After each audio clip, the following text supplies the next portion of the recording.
Thank you for subscribing to our channel. Today is Saturday, November 7, 2020. Al Jazeera report explained why provisional ballots are unlikely to change outcome.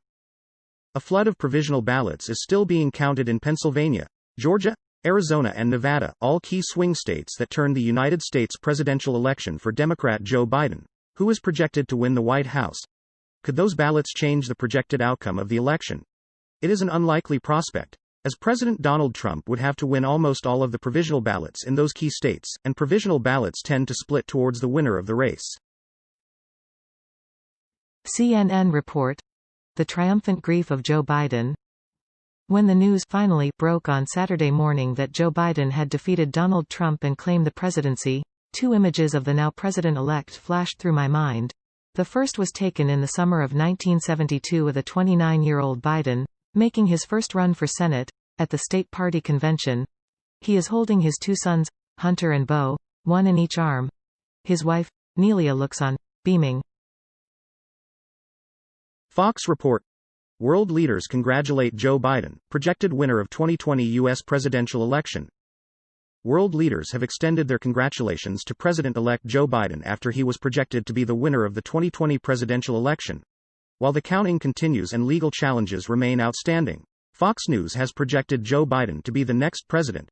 Some world leaders were quick to extend congratulations to Biden and Vice President-elect Kamala Harris.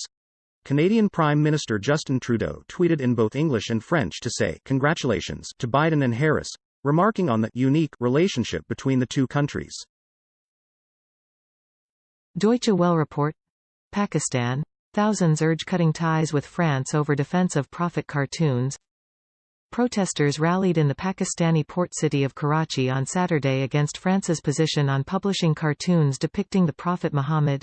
Activists from the far-right Tehreek-e-Labbaik Pakistan (TLP) party and Karachi residents took to the streets, calling for the Pakistani government to cut diplomatic and trade ties with France.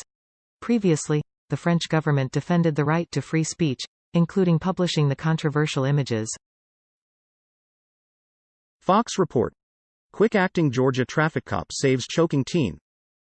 A motorcycle cop in Georgia saved a teenager from choking to death Wednesday after spotting the boy's frantic mother stopped in a turn lane. Officer Matthew Perry saw Monica Hickman honking her horn and flashing her headlights, the Roswell Police Department said. The driver was definitely trying to get his attention, Sean Thompson, a police spokesman, told Fox News on Friday. Hickman's son, about 14, was choking in the front passenger seat, police said. Fox report: New Yorkers bang pots and pans, beep horns to celebrate Biden victory. New York City erupted Saturday in deafening noise moments after the announcement that Democrat Joe Biden was projected to become the country's 46th president. The cacophony of sounds included the beeping of car horns, the banging of pots and pans out windows and the clapping and cheering of people spilling into the streets. The scene was reminiscent of spring, when New Yorkers brought out pots and pans to applaud doctors, nurses, police and firefighters on the front line of the coronavirus pandemic. Al Jazeera report: you're fired, Trump on way out, and here's how Twitter reacted. It's official. Donald Trump is on the way out. United States presidential candidate Joe Biden has passed the 270 electoral vote threshold needed to win the White House, according to projections by several media outlets. The Democratic candidate is now set to become the 46th president of the U.S. I am honored and humbled by the trust the American people have placed in me and in Vice President-elect Kamala Harris, Biden, 77, said in a statement a few minutes after the projections were announced some 4 days since the polls closed. Deutsche Welle report: Biden to become next U.S. president. Live updates: the work ahead of us will be hard, but I promise you this, I will be a president for all Americans, whether you voted for me or not. I will keep the faith that you have placed in me. The voters have spoken, and they have chosen at Joe Biden and at Kamala Harris to be our next president and vice president. Clinton tweeted, "It's a history-making ticket, a repudiation of Trump, and a new page for America. Thank you to everyone who helped make this happen. Onward, together." BBC report: U.S. election 2020, how the world reacted to a Biden win. For days, people around the world have been glued to the White House race. It's not just the U.S. that the election of a new president affects. A new leader in the White House can transform the country's foreign policy and its approach to its friends and foes alike. The Trump campaign has indicated their candidate does not plan to concede. But this hasn't stopped numerous heads of state congratulating Mr. Biden and his VP pick Kamala Harris. Deutsche Welle report. UAE gets rid of honor killing defense in major legal overhaul. So-called honor crimes will now be publishable like any other crimes in the United Arab Emirates (UAE) after the Gulf state announced a sweeping overhaul of its Islamic legal code on Saturday. In many Arab countries, honor crimes carry weaker penalties.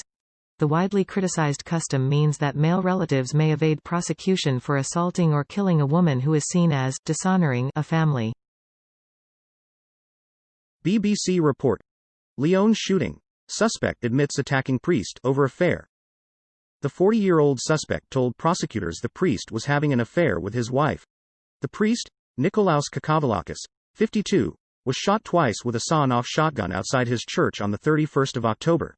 He spoke to police after coming out of a coma on Wednesday. It was initially feared to be a copycat of what French President Emmanuel Macron called an Islamist terrorist attack in Nice. The motive for the shooting in Lyon was not clear at first, with officials opening an investigation for attempted murder. CNN report. After years of unrelenting attacks, many immigrants breathe a sigh of relief with Biden victory. For nearly 4 years, the Trump administration gradually, and swiftly, choked off immigration to the United States, making it exceedingly difficult for people to come to the country to study, work, and seek refuge. But on Saturday, after unrelenting attacks, thousands, if not millions of immigrants breathed a sigh of relief after Joe Biden was projected by CNN and other media organizations to win the 2020 election. Al Jazeera report. 5 ways to un-Trump America. Trumpty Dumpty divided us all. Trumpty Dumpty fell off the wall. Trumpty Dumpty. Broken and tired. Trumpty Dumpty. Now you are fired. In 2017, I wrote a piece titled 5 Reasons to Like President Trump, where I anticipated how United States President Donald Trump's capacity to polarize would expose the deep underbelly of American racism and xenophobia but also create the conditions for an unprecedented powerful pushback. CNN report. She raised $85,000 for COVID-19 relief by climbing all 58 of Colorado's 14,000 feet peaks. Like many of us, Brittany Woodrum had a lot of plans for 2020. The University of Denver graduate student was going to travel the world and continue her work for the various NGOs she'd been working for before graduate school. However, when the coronavirus pandemic started, Woodrum began to accept that her travel plans would have to be put on hold. But what she couldn't accept was staying at home and waiting this thing out. BBC report. Joe Biden profile. Third White House run lucky for middle-class Joe. But unlike previous attempts in 1987 and 2008, he entered the race for the Democratic nomination as the de facto frontrunner, the best known in the field. The 77-year-old suffered early setbacks in the Iowa caucuses and New Hampshire primary but seized control of the contest with a string of successes on Super Tuesday when 14 states vote on the nomination. Mr. Biden's lower-key election campaign style contrasted with President Donald Trump's larger rallies as the Democrat portrayed himself as more responsible on observing coronavirus measures. CNN report. How a TED Talk and a used van turned this teen into a fighter for the homeless. Kevin Barber was just 15 years old when he had an idea that would change downtown San Diego. His mother, Dr. Carolyn Barber, worked in a busy emergency room and would come home with stories about the homeless patients she had treated there. We were trying to figure out if there was some kind of work program or something that we do for the homeless instead of just treating them with medicines, Dr. Barber said. Thank you for watching 5 p.m. Recap. To be notified, you can subscribe our channel and activate the bell.